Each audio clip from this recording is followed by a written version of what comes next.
Yazdi Roadster।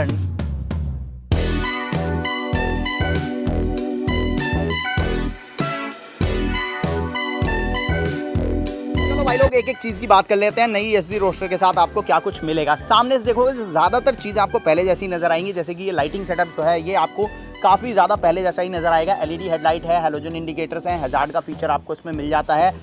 Suspension देखोगे तो telescopic आपको देखने को मिलेगा, जिसके ऊपर ये फॉग गेटर्स दिए गए हैं। 41 mm डाया के साथ में सस्पेंशन आता है।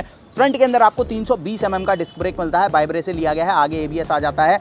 18 इंच का आपको ये मशीन कट अलॉय व्हील सामने की तरफ देखने को मिलेगा, जहां पर 100/90 सेक्शन का टायर मिलता है। तो टायर अगर आप देखो तो काफ़ी बड़े साइज़ का यहाँ पर दिया गया है। इसके अलावा यहाँ पर मडगार्ड वगैरह अगर आप देखोगे तो फाइबर पे है। और ओवरऑल जो बाइक है वो कुछ ऐसी नज़र आती है। अब साइड में अगर आप आओगे तो सबसे पहले नया पेंट स्कीम है और टैंक आपको मिलता है 12.5 लीटर का। 69 का स्टिकर आपको यहाँ पर देखने को मिलेगा। बाकी एसडी की ब्रांडिंग यहाँ पर की गई है। इसके अलावा इग्निशन स्विच वगैरह देखोगे तो पहले जैसा ही है। चाबी आपको कुछ ऐसी देखने को मिलेगी, यहाँ से आप बाइक को ऑन ऑफ कर सकते हो। और इंजन की बात करें तो भाई 334 सीसी का अल्फा 2 सीरीज़ का लिक्विड कूल्ड इंजन यहाँ पर कंपनी ऑफर करती है। आगे की तरफ रेडिएटर आ जाता है। ये बाइक देती है 29 PS की पावर, 30 न्यूटन मीटर का टॉर्क, 6 स्पीड गियर बॉक्स है, स्लीपर एंड असिस्ट क्लच आपको इसके साथ मिलता है। तो परफॉर्मेंस वगैरह आपको इससे काफ़ी बढ़िया मिलने वाली है। इसके अलावा नीचे की तरफ इंजन शम कार्ड लगा हुआ है। और ग्राउंड क्लियरेंस वगैरह की बात करूं तो यहाँ पर आपको 175 mm की बढ़िया ग्राउंड क्लियरेंस मिल जाती है, जिससे कि खराब रास्तों में भी बाइक अगर आप लेके जाओगे तो कोई दिक्कत आपको नहीं होने वाली है। और एक और चीज़, फुट पैक की पोजीशन अगर आप देखोगे तो वो फॉरवर्ड सेट है, जिसकी वजह से कंफर्टेबल राइड ये मोटरसाइकिल आपको ऑफर करेगी। आगे साइड पैनल पर आपको एसडी मोटरसाइकिल ट्राइब रोडस्टर वगैरह की ब्रांडिंग जो है वो देखने को मिलेगी। एग्जॉस्ट सिस्टम आप देख सकते हो, एक साइलेंसर इस साइड पे है, एक साइलेंसर आपको दूसरी साइड पर देखने को मिलेगा। रेयर सस्पेंशन की बात करूं तो spring loaded twin shock absorber दिए गए हैं और इनको आप यहां से एडजस्ट कर सकते हो। अच्छी चीज़ ये है कि इसको एडजस्ट करना काफ़ी ईजी है। आप इसको हाथ से भी एडजस्ट कर सकते हो अपने रिक्वायरमेंट के हिसाब से, जो कि इस सेगमेंट में कोई और बाइक ऑफर नहीं करती। रेयर टायर वगैरह की बात करूं तो पीछे की तरफ आपको यहां पर ये डिस्क ब्रेक देखने को मिलेगा, जो कि 240 mm का है। एबीएस आपको यहां पर मिल जाता है। और पीछे जो अलॉय है वो आपको 17 इंच का मिलता है, जिसके साथ में ये 150 सेक्शन का वाइड टायर कंपनी ने ऑफर किया है। 150 70 17 आपको यहाँ पर ये टायर प्रोफाइल देखने को मिलेगी। तो काफ़ी चौड़ा टायर आपको यहाँ नज़र आएगा। और मेजर चेंजेस आपको इसके टेल सेक्शन में ही नज़र आने वाले हैं, जहाँ पर पूरा टेल डिज़ाइन जो है वो कंपनी ने बदल दिया है। सबसे पहले ये टायर अगर है, जिसके ऊपर नंबर प्लेट आएगी, टेल लाइट आएगी, एलईडी आपको देखने को मिलेगी। इसके बाद में ये चॉप्ड मडगार्ड आपको देखने को मिलेगा नई एसडी रोस्टर के साथ में, जहाँ पर इंडिकेटर्स ऊपर की तरफ प्लेस हैं। एसडी की ब्रांडिंग आपको यहाँ पर देखने को मिलेगी। यहाँ रिफ्लेक्टर आ जाता है। और ओवरऑल ये लुक जो है वो काफ़ी बढ़िया नज़र आ रही है।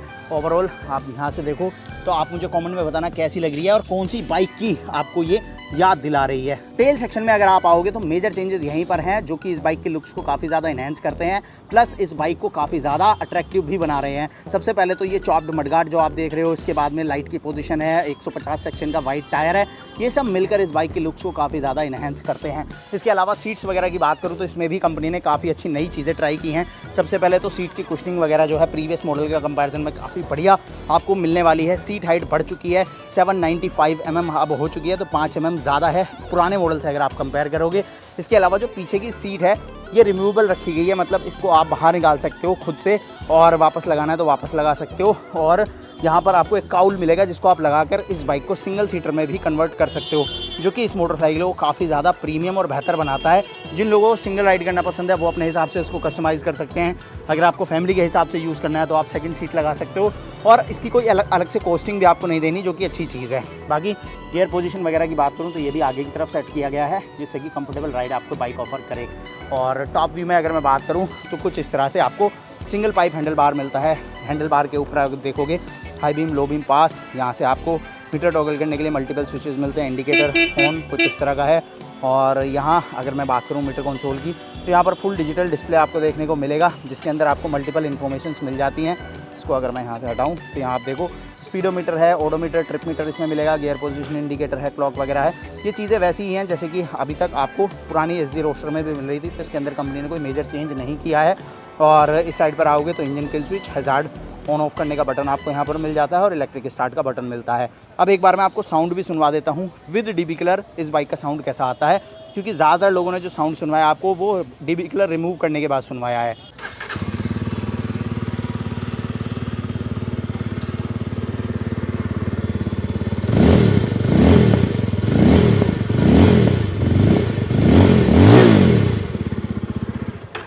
तो भाई विद डीबी कलर अगर आप साउंड देखोगे तो कुछ ऐसा साउंड आपको इस बाइक के साथ में देखने को मिलेगा। तो फीचर्स वगैरह एसडी ने काफ़ी ज़्यादा बेहतरीन आपको इस बाइक के साथ ऑफर किए हैं, और ये आपको कैसे लग रहे हैं ये आप मुझे कमेंट में ज़रूर बताना।